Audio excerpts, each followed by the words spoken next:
கொண்ட சுடர் விழியா திக்கி திக்கி வந்த சிறுமொழியா எது எது என்னை இழுத்தது நீ சொல்லடி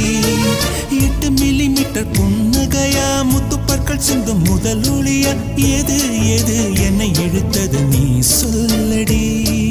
முகத்தில் இருந்த பிள்ளை குறும்பா மூடி கிடந்த ஜோடி திமிரா என்ன சொல்ல எப்படி சொல்ல எதுகமோனா கைவசம் இல்ல உன்னை எண்ணிக்கொண்டு உள்ளே பற்றி கொண்டு உள்ளம் நோகுதடி என் உச்சி வெகுதடி நீ சூரியனை சுட்டுவிடும் தாமரையா என்னை மெல்ல மெல்ல கொல்ல வரும்